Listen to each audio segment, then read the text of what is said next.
Recording.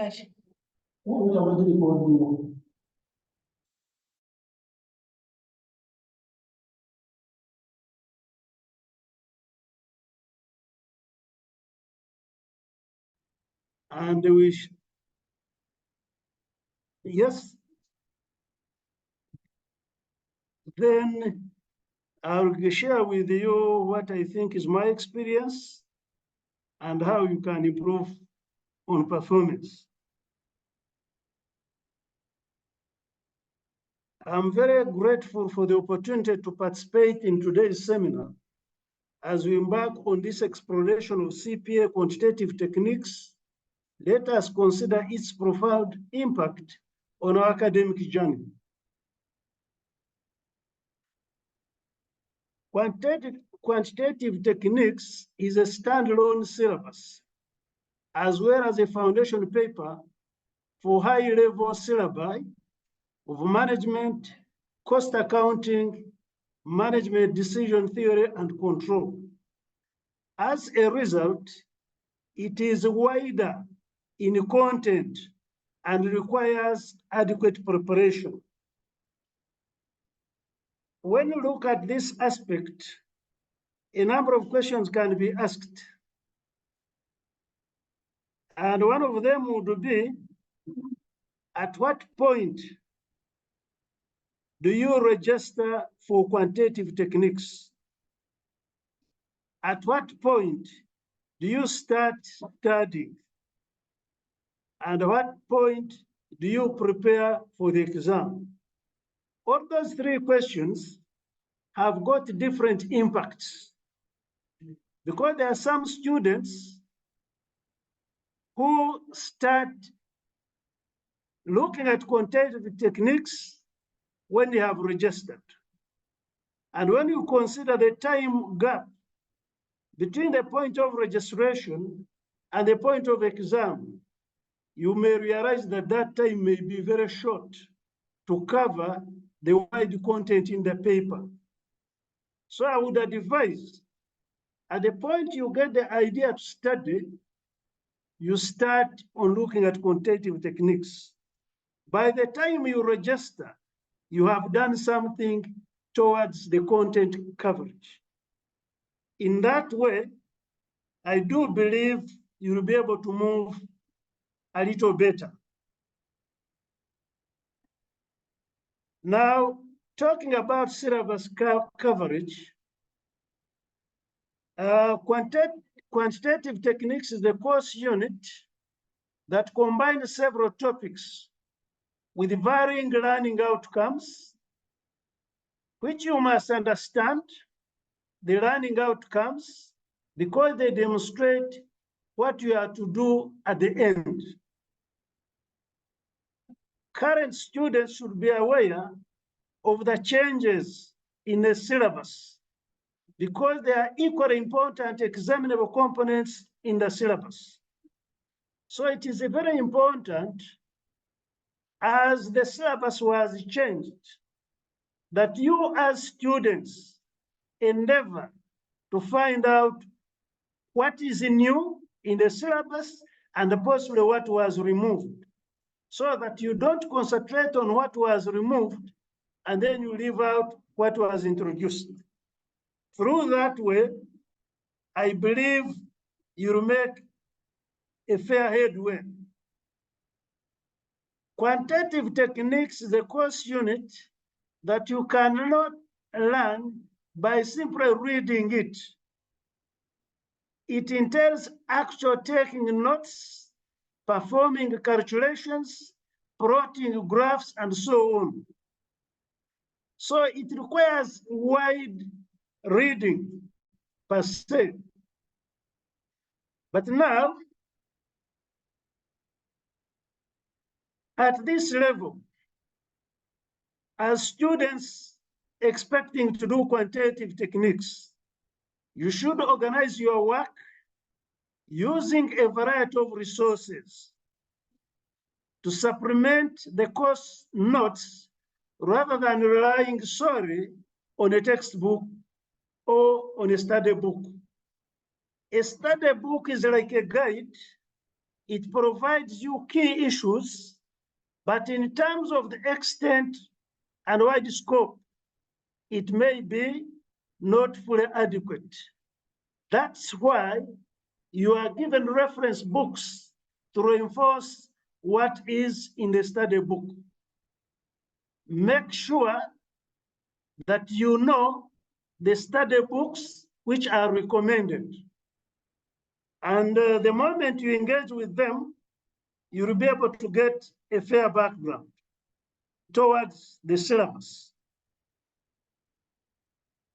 So to be successful in quantitative techniques, you do not only read and study, but must practice the skills as often as you can. Make use of the different reference books recommended. I want to repeat, by answering only a question in the study book and possibly in the past papers, that is not adequate. You have to supplement that work with material in the reference books, especially on the numbers for practice. Now, at this point, I want to say that quantitative techniques is wide. It has a range of topics which you have to look at. But for you to know the topics, you need to make reference to your course unit outline. And then for details, you look at the study book. The study book tries to bring out more detail than the course outline. So if you look at those, I do believe you'll be able to know what is contained in your syllabus. Now, that is presuming that you know the content. Then you are supposed again to be somewhere where you have to study. It could be in a school or a college, or it could be on your own, at your own home. Whichever method you opt to study, you will be confronted with exam questions. And our exams in quantitative techniques are arranged in such a way that you start from what we call raw order thinking questions. In brief, we call them lots, to high order thinking questions, which we call HOTS. Now, HOTS, rather lots, are questions which involve just mainly ideas learned or read, and you can achieve them by recall. If you are asked to explain a point or to give a definition or discuss an issue, that becomes low order thinking questions. But if you are asked to do computation and then do graphical, there you'll be required to interpret the data and make a decision. In such a case, you are now looking at it from the high order thinking questions. Please, questions do not always fall into the low order, but they are a blend of HOTS and ROTS, of lots and HOTS. So, in view of that, such type of questions involve different study skills and logic to be answered. And for you to get the skills and the logic, it means you must interface with the content. In view of the content, you must, as we have mentioned earlier, you must make reference to the topics spelled out in your syllabus, to the topics as spelled out in the study book. So once you look at that, you will now be able to know the area where questions come from. There are questions which demand to explain, describe, compare. Some contestants write too much, even where few marks have been allocated on the question. Now, candidates are advised, in view of this, to write short but precise answers in clear English. They should use the marks against the question, not only to know what they will score, but how much to write on a solution. If a question is talking about 3 marks and you write an essay covering more or less half a page, or if you are asked to give at least 3 points, and for you generate as many on the same idea, in a final analysis, the only part that will be picked should correspond the marks given. So please make use of the marks for you to know how much to write on the question. Even in terms of computational aspect, the marks are a guide, the number of steps that you should take. If a question is giving lower marks, that means your method of approach the question should match with the marks. We have questions which could be done with the different methods, especially in the computational part. I cite an example. If you are asked to solve a simultaneous equation in 3 variables, we have basically 3 methods. The first method is called elimination. The second method is called substitution. And the third method is called a matrix method. Now, in view of those 3 methods, they are not equally of the same length and equally of the same number of steps. So, if you are asked to answer a question on simultaneous equation, and the method has not been spelled out, then that means out of the 3, you choose the one which is the shortest and the easiest for you, but which matches with the marks allocated to the question. Presenting too much does not mean scoring high.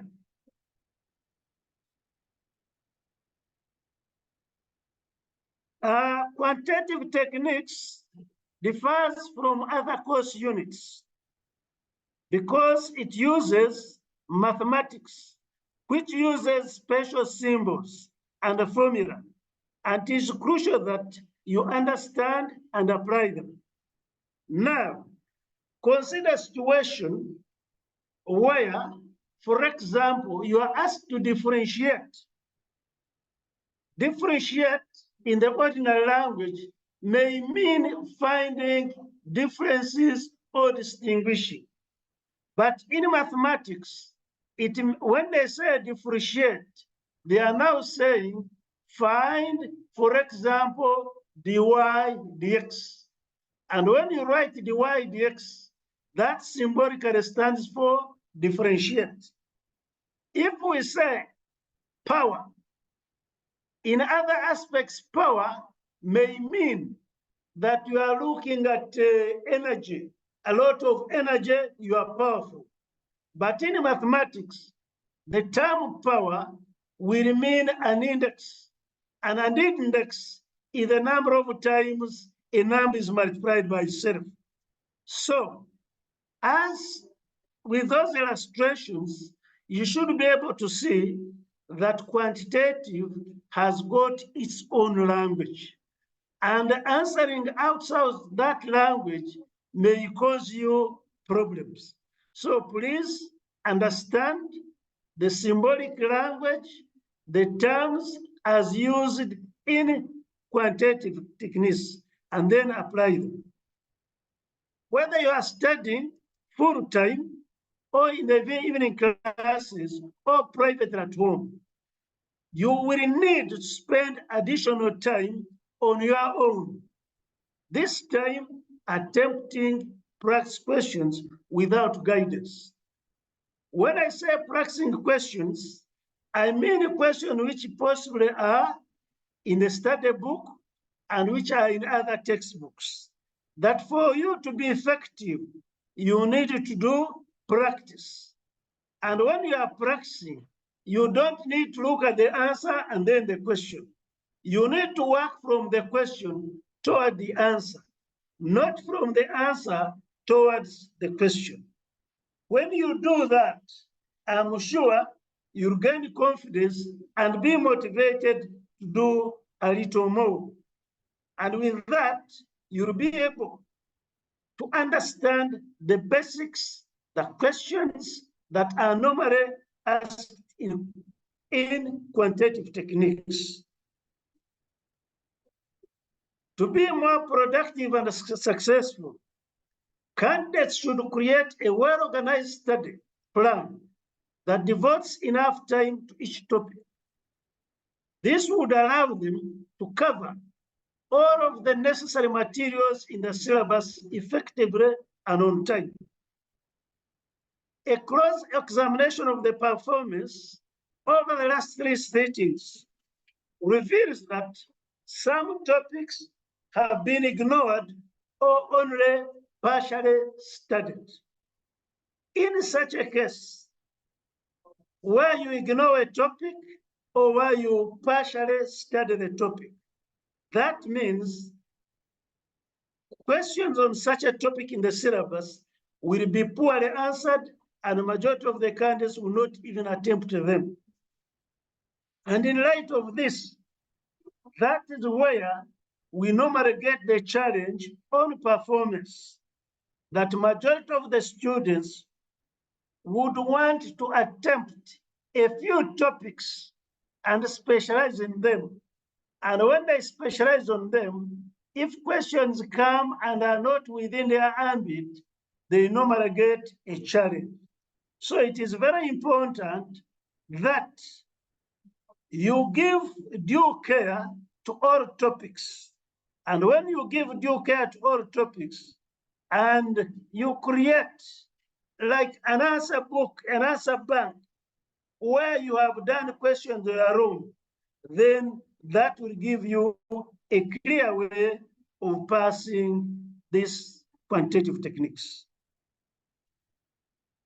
Now, there are 2 aspects that you look at. One, you must be somewhere being taught, or you must be somewhere where you are studying privately. And that aspect, we call it preparation. You are studying, and after studying, now there will be what we call exam preparation. Now, how do you prepare for exam? Exam preparation does not only come at the end of the study. Exam preparation requires regular revision. Revision should be an ongoing process that begins early in your course of study. The amount of knowledge to be accumulated, as well as the variety of skills and techniques to be developed, is vast, and is best to assimilate and consolidate as you go along. Regular revision should be an integral part of the learning process, but should not necessarily be placed or devoted a few days to the exam.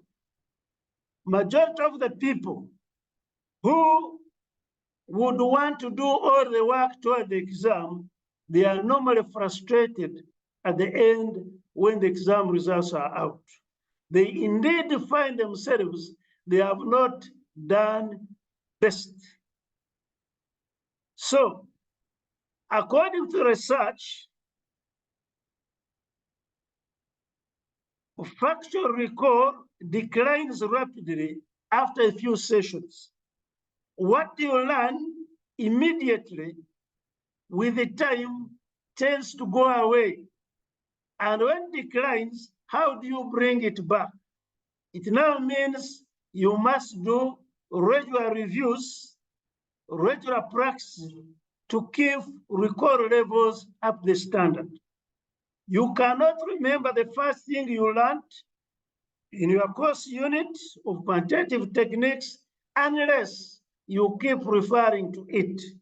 The moment you shelve it and you accumulate other aspects of knowledge, other topics, then the ones you learned first are likely to move away. And when they move away, you find yourself actually handicapped in the final exam.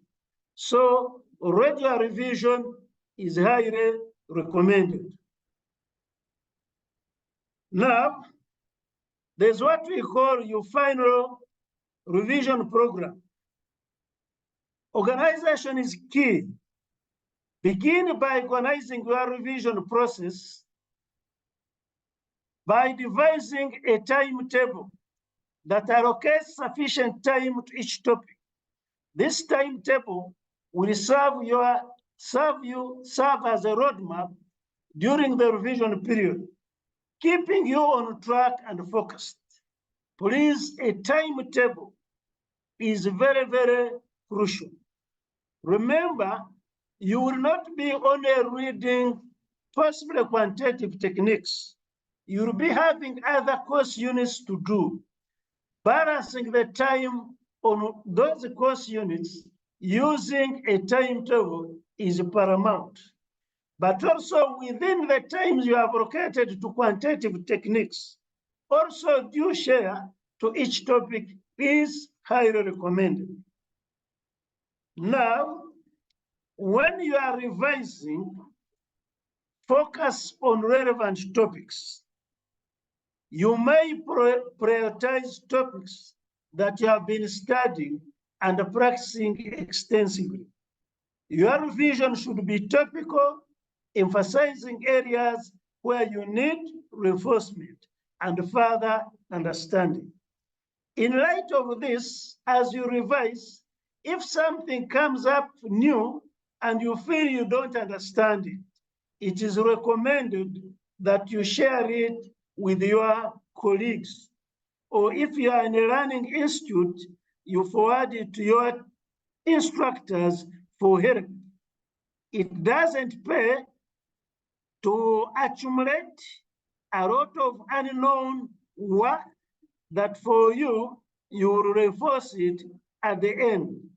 Once work becomes accumulated, it will be very difficult for you to contain in the final analysis. Therefore, I strongly recommend that you do your work alongside revision so that things do not run out of your mind. Because in the end, you need to have a thorough knowledge of every topic. Your review sessions, use revision sessions to revisit previously understood topics. Do not only look at the topics you don't understand, that those are the ones you seek help. Even the ones you understand, a question which you did 2 months ago may surprise you if you look at it after the 2 months. You may find that particular question, you are going to stagger in looking at it. But when you keep reviewing, the ideas will come back quickly and you'll be able to know what is required in that particular problem. Review important definitions, descriptions, formulae, and equations, ensuring clarity and accuracy. Compare them against your notes to identify any gaps in understanding. And where possible, you may summarize them in your own words, in your own English. You may need not to cram, but you may only need to understand them. But when you are presenting them in a question, please make sure that you are precise and you are able to be understood. In light of that,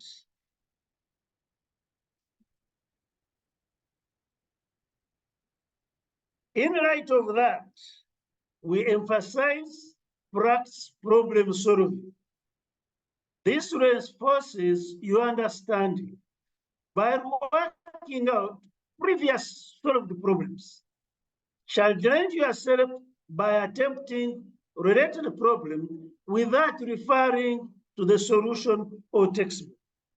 This approach will build confidence in you and will be a motivation while you are strengthening your problem solving skills.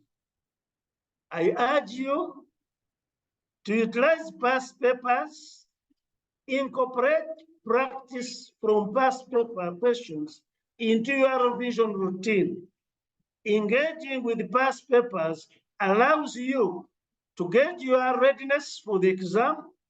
It familiarizes you with the exam style, exam demands, and format, and identifies areas of weakness that require further attention. It doesn't pay for you to look at the question paper and you say, yes, this was done last year or previous sitting, and yet you cannot do them. But I want to emphasize, past questions are not meant to be your spot questions. They are only meant to help you to understand what is examined and possibly to show you some depth of coverage. But they themselves are not meant to be used for learning as a study material, because the past questions, they lack the foundation. They only focus on what is being examined.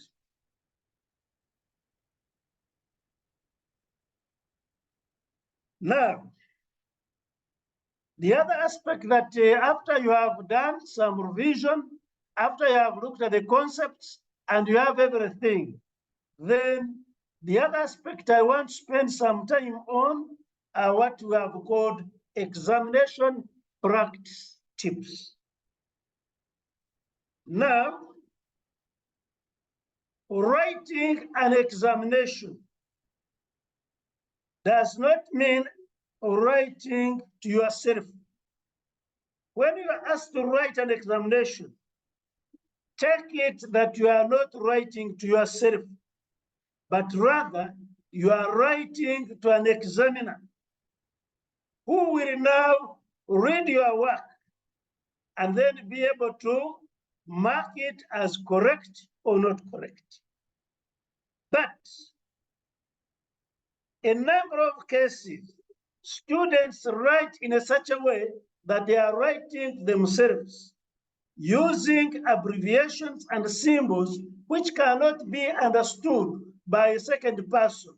And that by that one, I mean the examiner.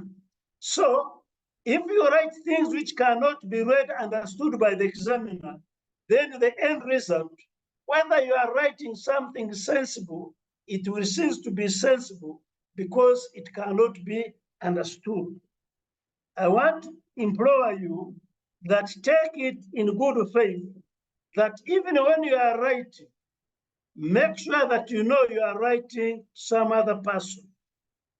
When you devise your own symbols, which are not standard, know that the examiner will not understand the symbols you have used. Therefore, adhere to the symbols, to the formula, and the language that is acceptable and understood universally. Most of the candidates often struggle to allocate time to each question.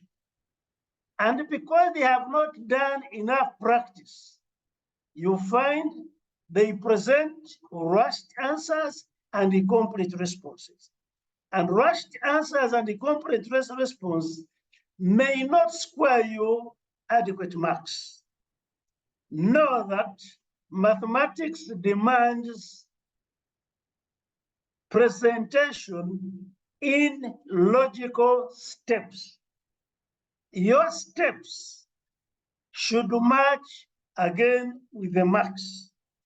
If you just go to a calculator and certain the inputs in the calculator and you generate a solution, but if the solution is there, even though it may be a correct solution, without the steps leading to that solution, you will not be able to score any mark. Therefore, we highly recommend that you always make logical steps for you to make a solution that earns a mark. Remember, most of the answers you make, if a question is saying 5 marks, it is possible there will be students who will score all the 5 marks, but there will be others who will score 4, others will score 3, others will score 2, others will score 1, and some will score 0. The marks you are scoring correspond to your input. If you just write something very small, that small thing may not warrant a mark, or it may be a wrong presentation. In that case, no mark is awarded. Sometimes you may, like a question of quoting a formula, you may quote a formula right, substitute in it, but substitute wrong values. So you may get a mark because you know how to substitute, and the mark becomes for your substitution. If the rest that comes of it are wrong, you may not get further mark. So please, marks are scored corresponding to the steps and the accuracy you get. We emphasize accuracy. Most students have got misconceptions and misinterpretations of exam questions. Accuracy and misinterpreting exam questions are pitfalls that significantly impact performance. Candidates may misunderstand the requirements or fail to address all aspects of the question. So please, it is important that when you ask a question, do not rush to answer it. First, understand what is required. What does the question demand? If need be, you can make some side notes and ask that this question is now about this point or about this calculation, and this is the formula, and that's what is due. Now, when you do that, it now becomes easier for you, because at the end of every question paper, there are a number of formulae written for you to use. But if you personally do not know them, you will not be able to select out a right formula for addressing a question. A number of students have lost by selecting wrong formula, which are not matching about with the question. Although the language in the question and the language in the formula are related, but only a correct formula is the one that is considered. To gain accuracy, candidates are advised to use scientific calculators, but the scientific calculators must be the calculators they know very well. I want to mention something more about calculators. We recommend a scientific calculator, but calculators are of different modes. Scientific calculators have got different modes. And it is very important for you, as the user of a calculator, to know which mode are you working in. on your calculator. As I've said, there are different modes. We have students who do not know the idea of the modes. They just open the calculator and start inputting the values. I do recommend that please, when you are working ordinary work, make sure that your calculator is in the degree mode. There are many modes. There is a radian mode, there is a statistic mode, and use the radian mode. If your calculator is in a degree in radian mode, if you are working on a calculator that is in radian mode, of course the calculator will give you answers, but those answers will not match with those in a degree mode, and those answers will be considered not correct, because the radian, we interpret them differently from the degree mode. And when I talk of this, please, a calculator is a machine. What you put in is what you get out. So make sure you know how to change from other modes to degree mode on your calculator. Because if you don't know how to change and you first use that, for example, there's a statistic written as stat mode. This is specifically for statistical table work, like finding the mean, finding the radian, things of that nature. Now, if you work in that statistic mode, the calculator will compute for you, say, a mean, and give you a value. But the calculator will not show you how that mean has been obtained. Therefore, when you know how to use the degree mode, you have values in the table. The degree mode will help you to add them on, and you get your mean following the table, following the formula. But within the calculator in stat mode, you only just get an answer. And when you get an answer, we say a bare answer cannot earn a mark.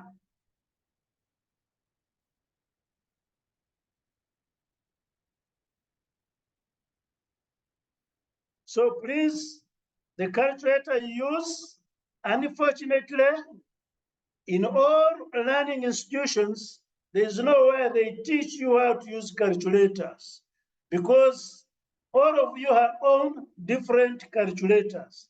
But make sure you understand the calculator you are going to use.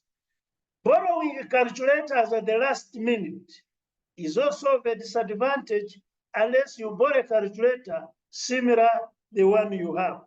You may borrow a calculator and all of a sudden your calculator turns the binary mode. And when it turns the binary mode, your answers are going to be on fixed figures. It cannot present, for example, figures beyond 1,000. When you put in 1 million, it records this as 1,000. So it is important you know your calculator. A number of students have a problem on exam strategy. Some candidates lack solid exam strategy. They only struggle to approach questions, even where they are not sure of the demand of the question.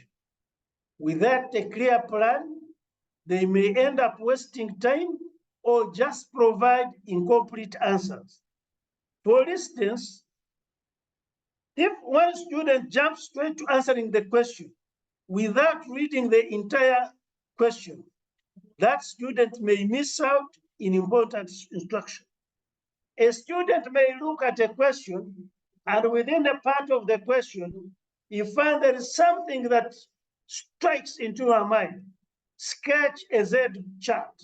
And now he has revised and he knows the Z chart and jumps to answer the Z chart. But he has not read the whole question. if you have not read the whole question and you just jump to answering that part, you may find that the earlier part you have not read actually was much lighter and easier. But for you jumped and started answering those you know well, and without reading the entire question, and then in the final analysis, in problems. So please, there are two levels of instructions.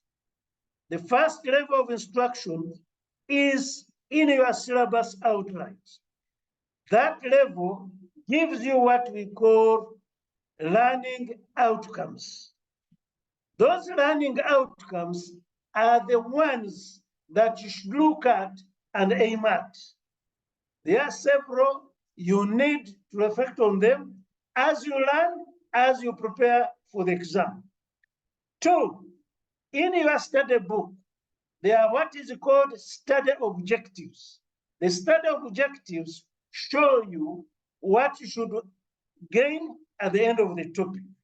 And on gaining what you gain, at the end of that, there are what we call examples and illustrations in the main text.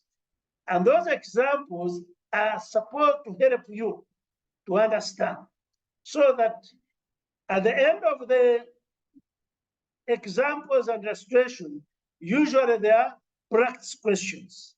Make advantage of the practice questions for you to gain understanding as a strategy for good performance in your final exams. I want also again to echo about accuracy as a strategy, as exam strategy on accuracy.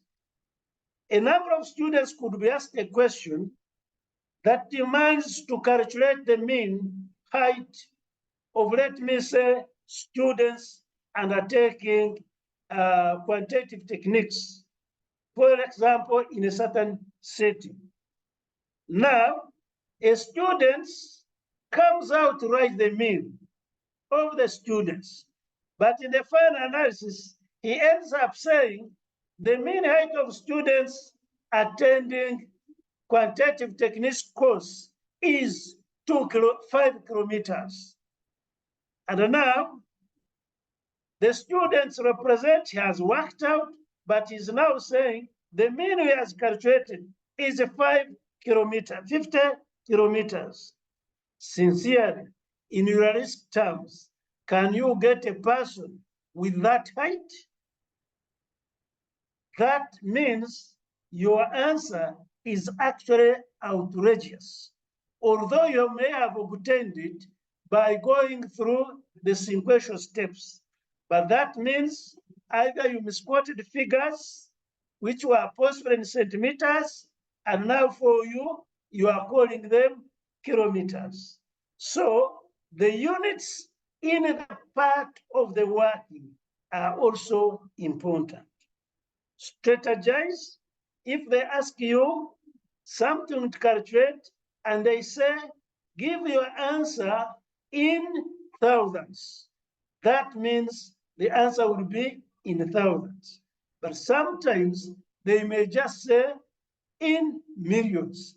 And for you compute, because you have been working with thousands, and you leave the question without taking back to the million. And when you do that, we say the final analysis, you may miss out a mark for the accuracy of the answer. So please have a strategy that pushes you to get correct accuracy.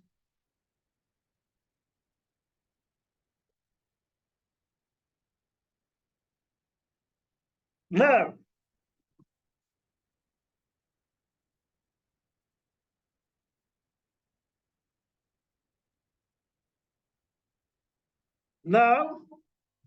after looking at that in a way takes you to what we call exam structure. By the exam structure, the best way of understanding examination structure is through your syllabus, is through the past questions. The moment you look at the past questions, you will know the exam structure, that the question demands that you answer 5 questions out of 6. But out of this, that being a demand and clear, we have students who go ahead to answer 6 questions out of 6. And in most cases, their answers are shoddy and scanty. In that way, they cannot be able to achieve what is required. Now, in this regard, I want to use illustrative examples that show you some aspects when we are examining. We have questions. We have questions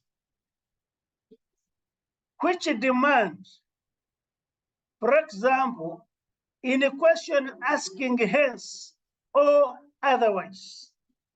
A question may be set out, and in the end, you find the question is saying hence or otherwise. It is always better that if you look at the question that is using hence or otherwise, you start from the hence first, because the hence is usually easier and a continuation on the first part of the question. But if the question demands the use of hence only, then you know using otherwise will lead to loss of marks, as shown in this example. Though the example I'm showing is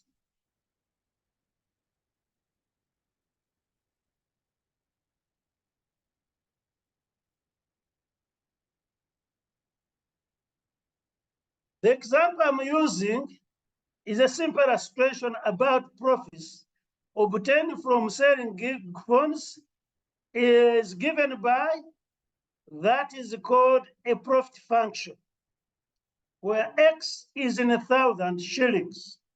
Now the question may look, using the method of completing the square or otherwise, find the maximum profit. That is an example where you are given hence or otherwise. Now, let us look at the solution. Now, here, I'm trying to complete the square. So I've given a function. The function is given as a product of 2 functions. So the idea, basically, I first simplify the function. And the step number 1, you expand the function. Then after expanding, the next step, you have a constant which is negative 20 into x squared minus 40x minus 1,625. That is the profit function, but in an expanded form.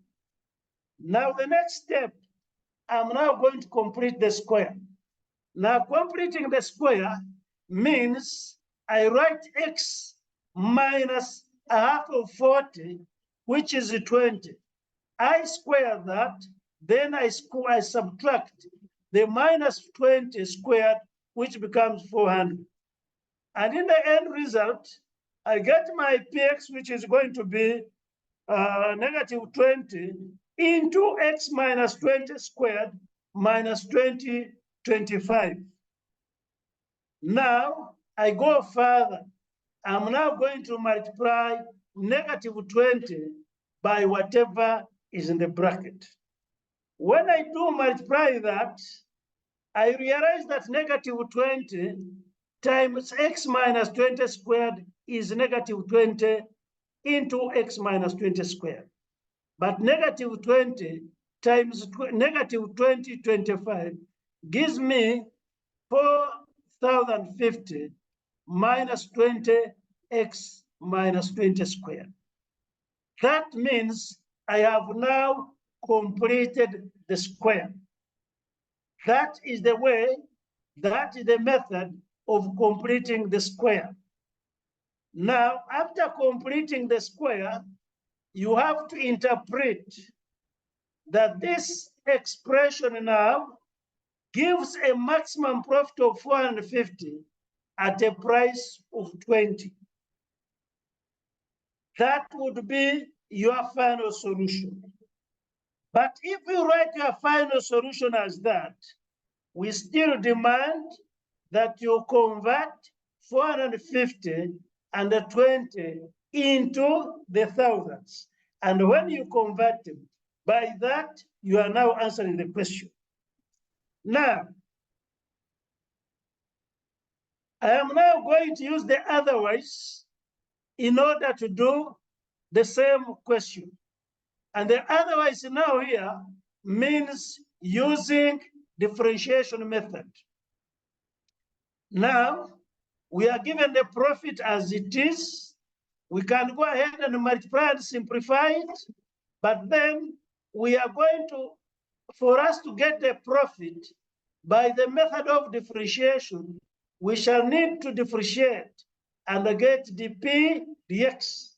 The derivative of px divided by dx is the one called dp dx.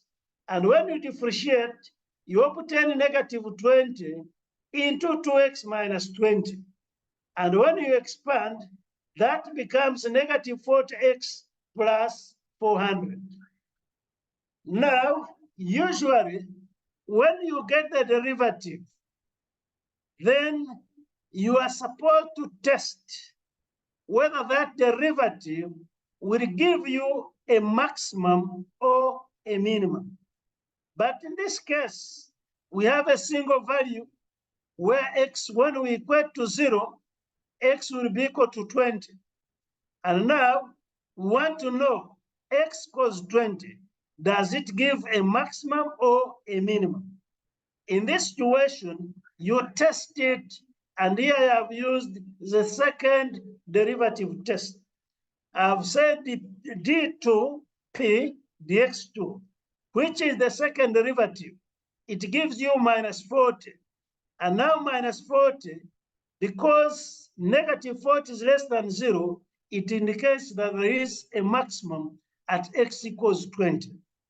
After obtaining that is a maximum and not a minimum, then you go ahead to look for maximum profit by substituting 20 in the profit function.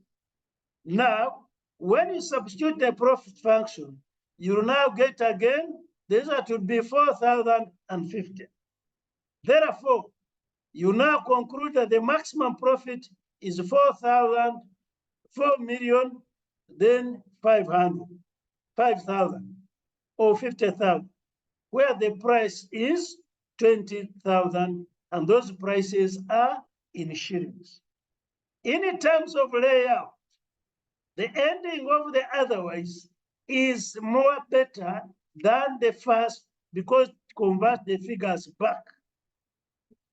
Now, when you compare the first method and the second method, you will now discover that the second method gives or generates or requires more steps and more knowledge. And therefore, if you are answering the question, the hence is shorter and easier to follow. And that is what we recommend. But not presenting both of them because there's hence or otherwise. The idea is use one of them, not both. Then two, should you be handicapped in completing the square, then that means that's when you can use the otherwise. But now, there are questions which will be strictly to say hence. Now, if you don't know how to complete the square, then that means, although the question looked right and simple, then that means do not go ahead to use another method, because when you do so, that part will not score marks. And that is the danger of the language of mathematics. So please adhere to the language, adhere to what is normally asked. And if you look at the past papers, you realize that this is more prevalent in most questions. So make sure that at the end of your work, you know how to apply a hence or otherwise. Now, we are now considering another example. Because of textual problems, I have not written out the question in full, but I'm quoting out what is required in the question. We have questions on approximating a binomial distribution by normal for large samples. Now, majority of the students, when you are answering question on this part, you normally treat a binomial as a normal. Now, when you do that, there will be no distinction between the binomial and the normal. Now, what we recommend, if we are going to approximate a binomial to a normal, then use what we call continuity correction. It should be considered for you to score full marks in the question. If you just work it as a normal distribution, then that means you do not understand. You'll get the answers which may be close to the correct answer, but which is not accurate. So please learn something or revise something about continuity correction when you are looking at the binomial. In light of that,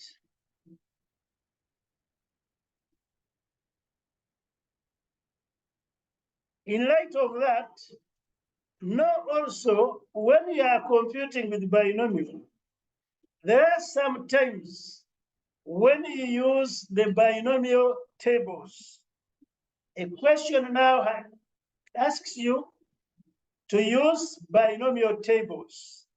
There are also situations, instead of binomial tables, you can carry out the calculation, but use your calculator to compute.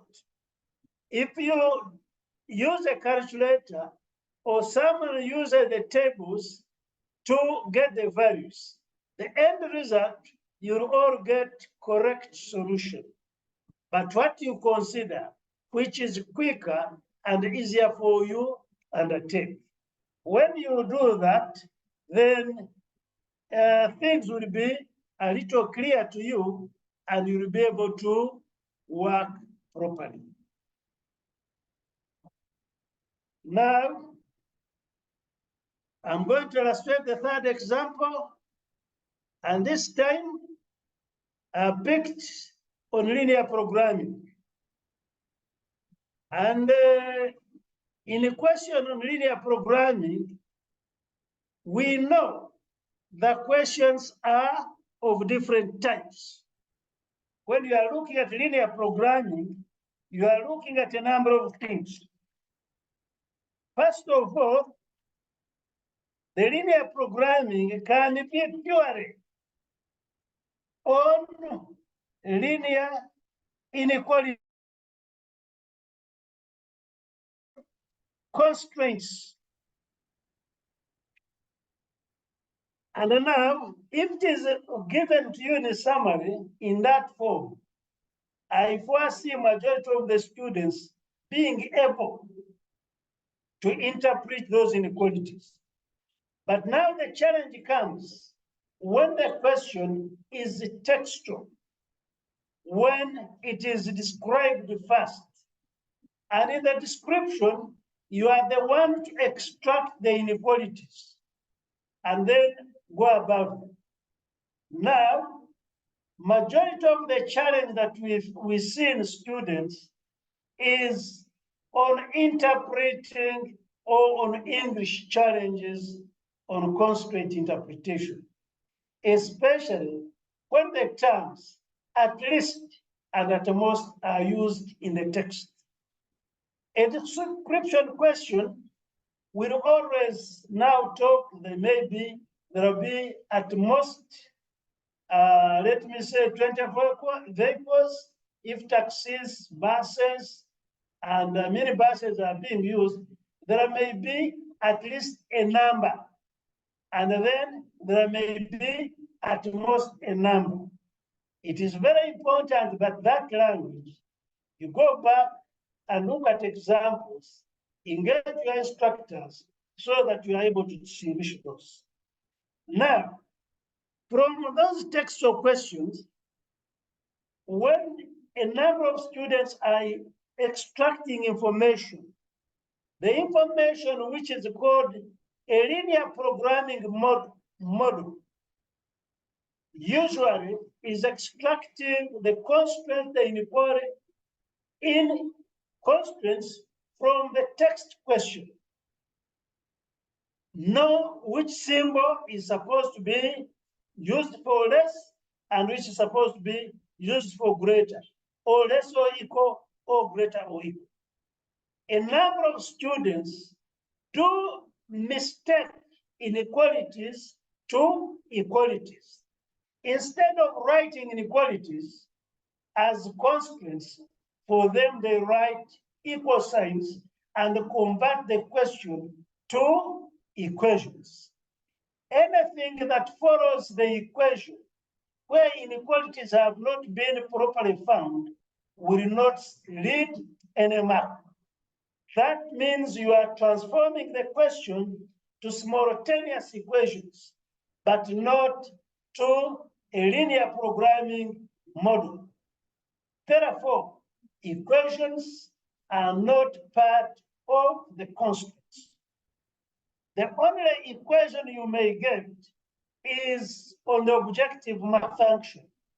The one you are going to maximize may be written as equal, but the constraints must be written as inequalities. Now, linear programming has got two approaches to the solution. The first approach is called graphical. The graphical method is used also in relation the constraints got and in relation the objective function. If the question is demanding a maximization, or a question is demanding a minimization, and they are saying graphical, that means the solutions must be read on the graphs. If there are no graphs, the solutions which have got either by solving equations or what, those will not be awarded marks. The solution that will be awarded marks are those which have read from the graph.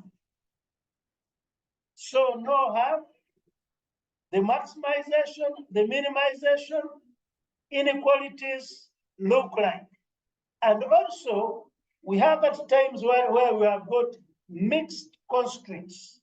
That means the inequalities have got greater or equal, and at times there may be less or equal among the set of the constraints. Also, that one tends to give students problems when they are plotting the inequalities.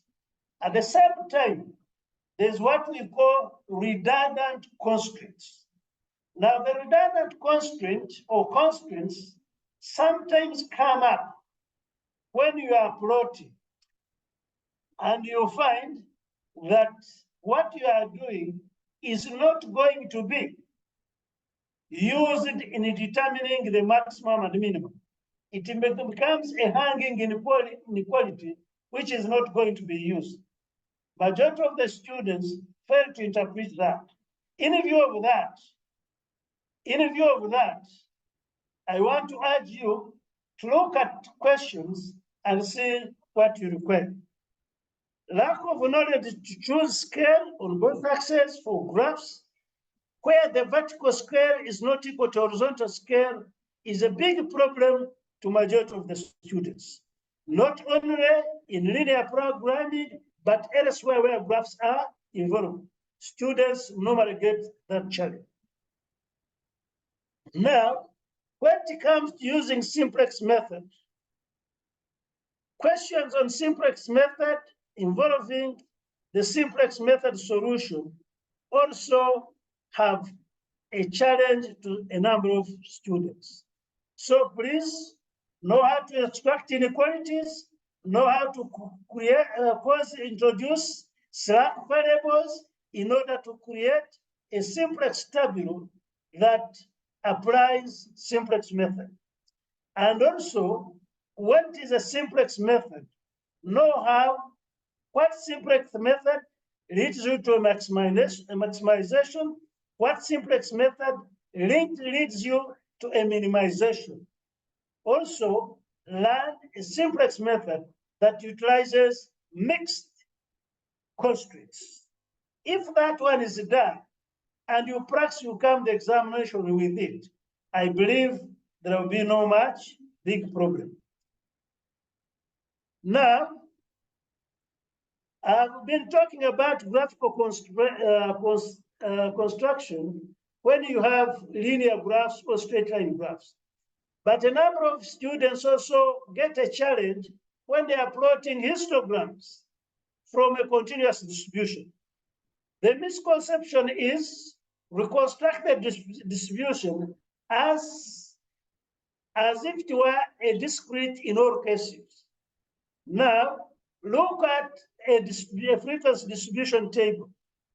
Now it has 20 to 25, 25 to 30, 30 to 35. And the frequencies are there 4, 6, 3. That kind of table is for a continuous data. When you are asked to draw a histogram, you are supposed to use those class limits as they are. But a number of students do change to the discrete form. And now you find they are saying 19 to 5, 24 to 5, 25 to 4, as is indicated. That is not for the table that is previous. This is for a different data. So if you use this type, know that at the end of it, your histogram will not score marks because you have disobeyed the instruction. But if the table is discrete, then please do not make it continuous by taking the first form. Now you can use this form, which gives you 1. Similar related examples can be identified and avoided in many topics. So please,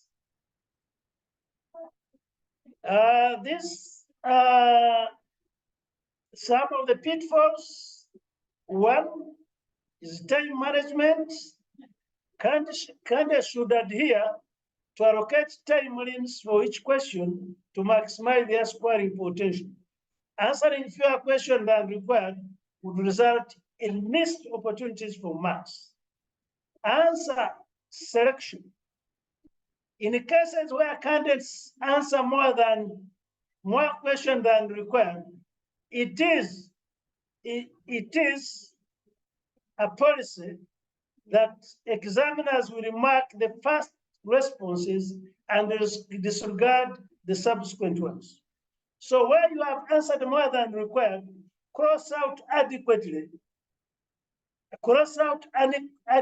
answer the questions to ensure clarity.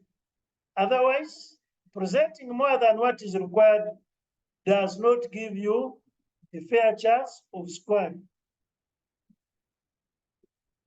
Avoiding wasting time solving problems that were not included in the exam. Stay focused on the given tasks to make the most of your exam time.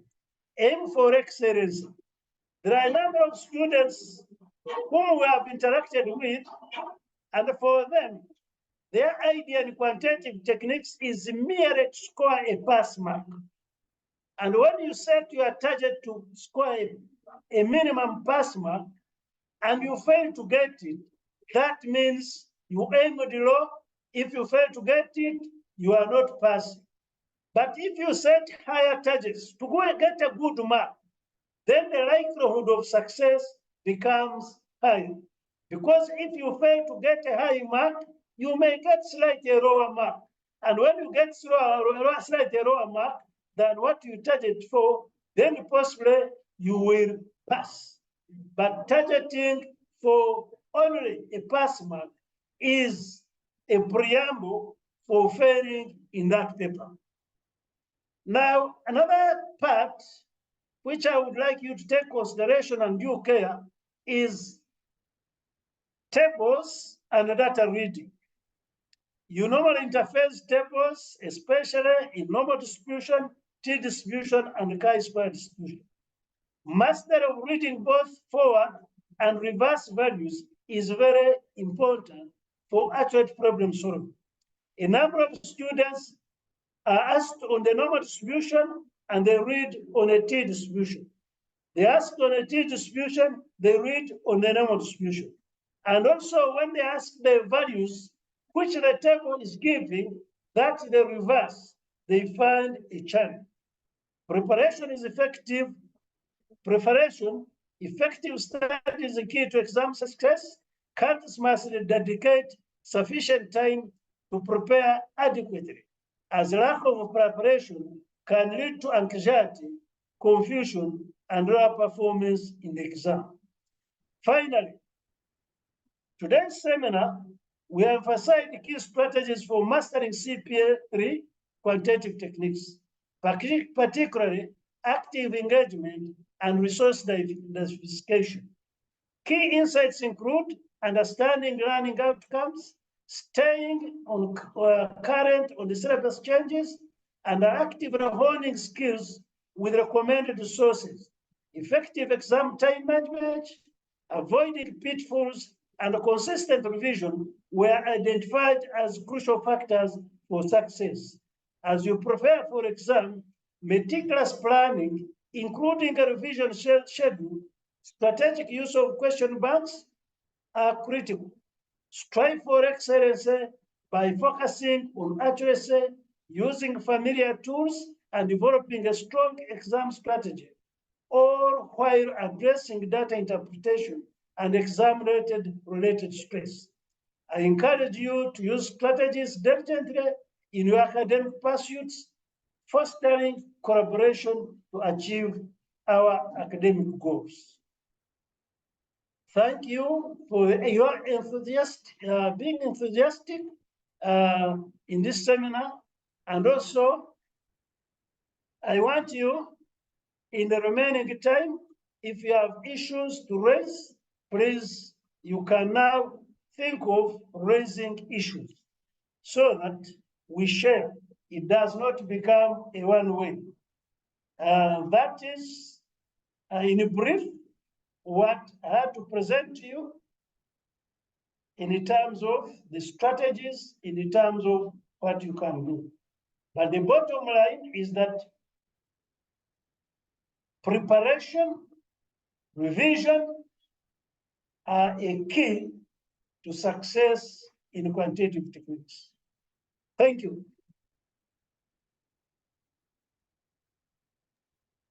Thank you, Mr. Tulia Temba. You have really done justice to our presentation. I hope all our participants have gained something from his presentation. Mr. Tulia Temba, we have some questions in the Q&A, which the students may need you to respond to. Some I'm going to respond to them, which are ICPE specific, like Lazarus was asking whether the engagement had started. Yes, we are on. Jelly was asking if the session was to be recorded. Yes, the session has been recorded and the recordings will be shared. William, there are more questions in the Q&A.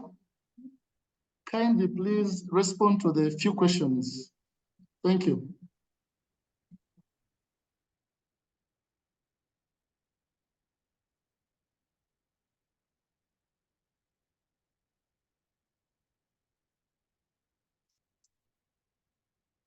So now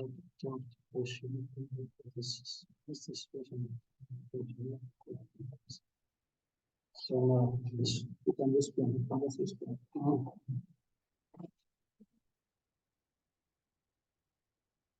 Have you unmuted? Under the meeting. Thank you, anonymous attendee, who is asking about highlights on how to attempt question on a hypothesis, most especially determining when to use confidence interval and significant levels. Now, when you are asked a question on testing a hypothesis,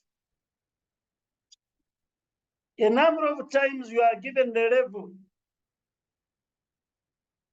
You are given the level of a critical value. It does not matter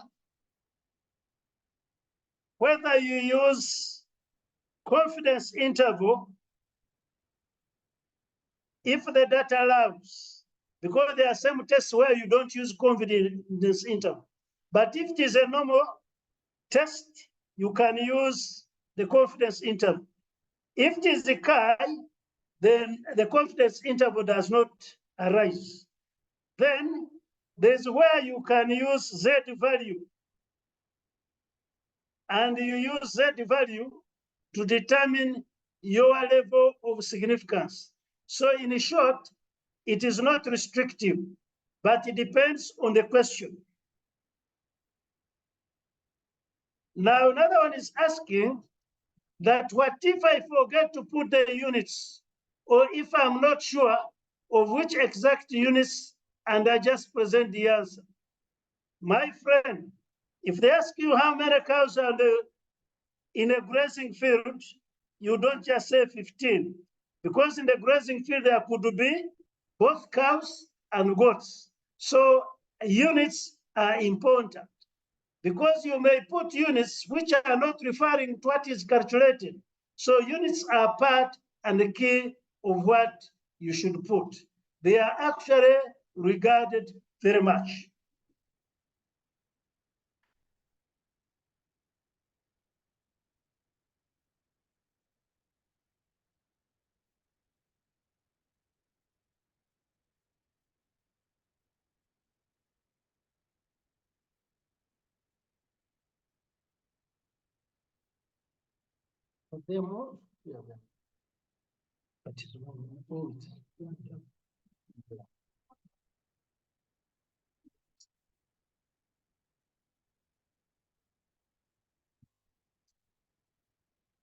Yeah, if you leave your answer plain without units, you'll miss out 1 mark in the final, because you'll miss out what is called accuracy.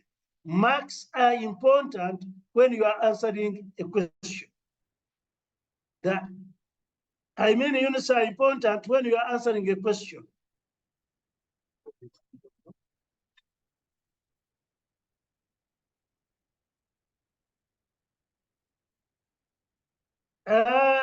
Someone is asking about using alternative formulae, which is not given among those which are at the back of the question paper. Now, the purpose of giving you the formulas at the question bar, at the question at the end of the question paper, is to help you that you don't meander into wide formulae. We are aware questions can be solved by different formulae. But now, if, for example, you pick on a formula, on interpreting it, it requires far much more steps than the one provided. Know that your formula will be marked right, but will not be given marks according to the steps and demands of the formula you are using, but according to one of the shortest formulas that is available. And especially like I normally see it in the questions about screwiness and the questions about using Pearson and Bauli's, where they ask you, and they have given you the work, but for you fail to get it, and you want to compute, and the process you end up taking a long of time instead of using shorter time.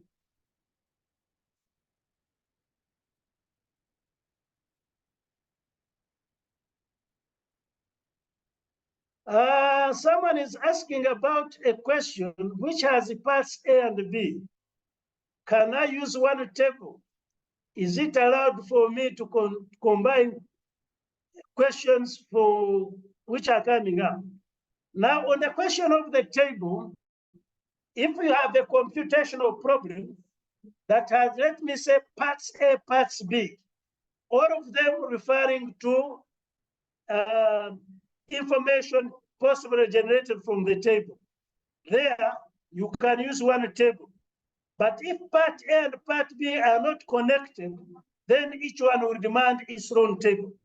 If it is a question looking for the mean, looking for standard deviation, and now you have generated a table for mean, and alongside you can add on the parts for standard deviation. There one table will serve you.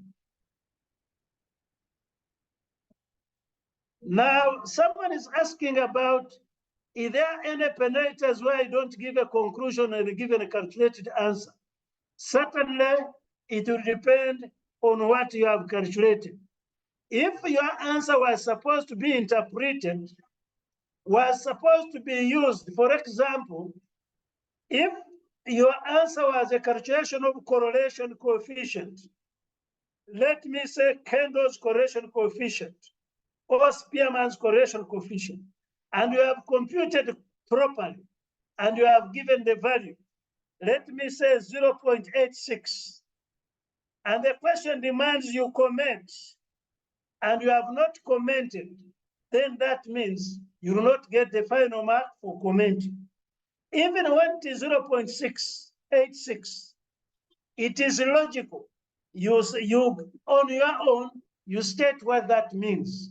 That is adding value to your answer, even when you are not asked to comment. It is very important that you always comment or conclude, because if you don't conclude, your work is hanging.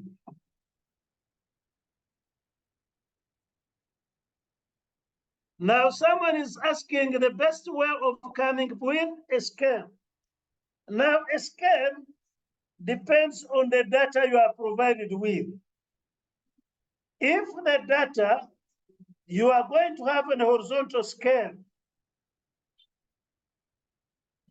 is in values which are not big, but the data which is going to be in values of a scale in a horizontal and a vertical are big, then that means the scale on the vertical will be different from the scale on the horizontal.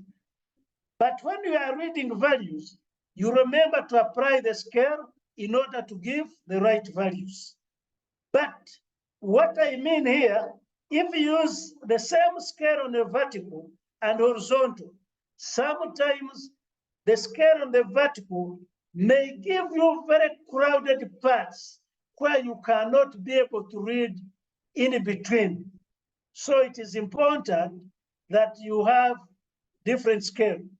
The skill to get the correct scale is again through practice.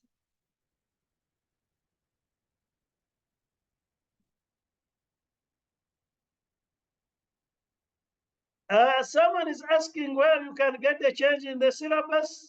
I think this one, you need to look at the syllabus and look at the topics chronologically. In the content of the syllabus, you'll find, of course, some new things. But ideally, if you are a new student who have registered, when you look at the syllabus, what is in the syllabus today is what you are supposed to learn. You may not need to know they are new, you may need not know they are old, but just treat them equally they are important. But if you are to go to archive, you'll find that there are some new topics brought in. I can give you an example. In a previous syllabus, there was no game theory, there were no chewing theory, and there were no break-even point problems. But now, those are there. There are a few more, but when you look there, you'll be able to find.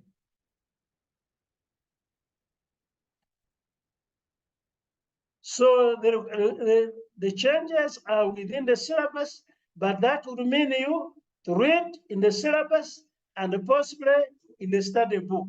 You'll be able to get what changed.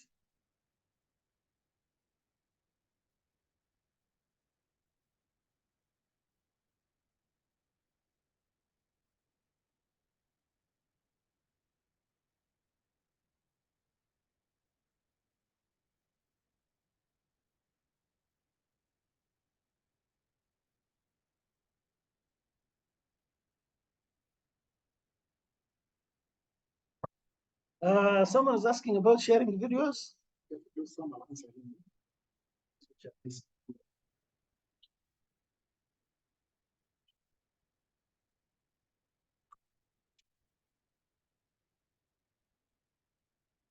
Ideally, there may be no full.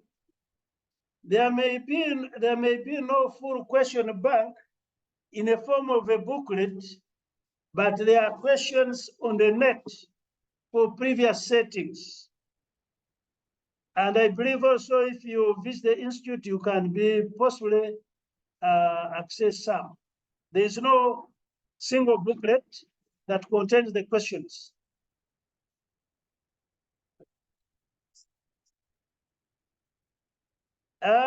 Now, in terms of the number of decimal places and when to round off, a number of questions have got different demands, but the standard is your answers. For some questions, we demand 4 decimal places. But if you give 2 decimal places alongside, we may not mind very much. But rounding up to a whole unit, when the question does not require so, it becomes difficult. Then another rounding up that is very crucial is a question involving money. We get people saying that the money is 2,400.5678910. Those are not expected decimals in money. Money is rounded up in shillings and cents, and the cents can only go up to 0.1. So cents are given as 0.1, 0.25. In other words, the decimal points for money should be 2.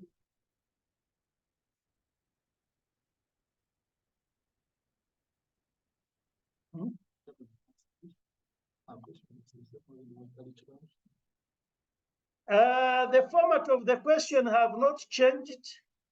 It is the same structure. You are required to answer 5 questions out of 6. And all questions carry equal marks. And questions are drawn in the entire syllabus. There's no single topic you look at that this is the one which will be examined at a certain sitting.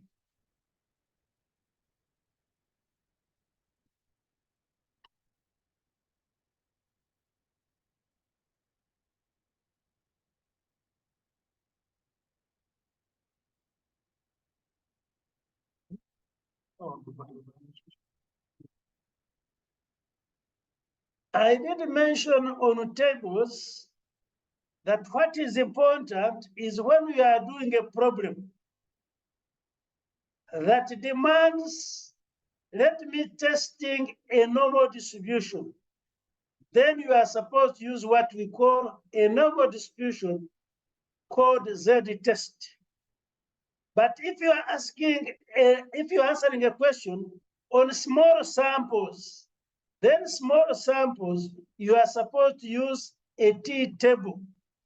And when you are answering a question on association or independence, you are supposed to use a chi-square table. Those tables are normally used in testing hypotheses, and they are always attached at the end of your question paper.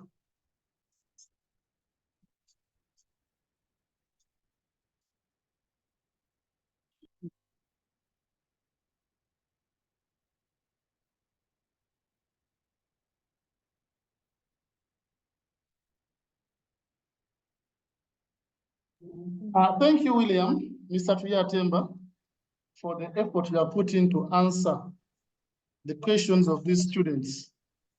There are those which I'm going to respond to, which are general questions to the institute. Like a student by the name of Jenny Chiseka inquired. She was asking, in the provisional examination timetable, paper 2 QT, paper 2 is not QT, it's paper 3, is in the morning, while econ and ent is entrepreneurship. Econ and entrepreneurship is in the afternoon. The question is, if I'm doing both papers, will they be in the same sitting venue? Because I had to go to Mengo. Now, my dear friend Jenny, the timetable is designed in such a way that your papers can never clash. So be free and feel comfortable that they will be set at different times. Then Jacqueline Namugera was asking whether questions are asked the same way as the old curriculum. Yes, Mr. Triate has elaborated on that.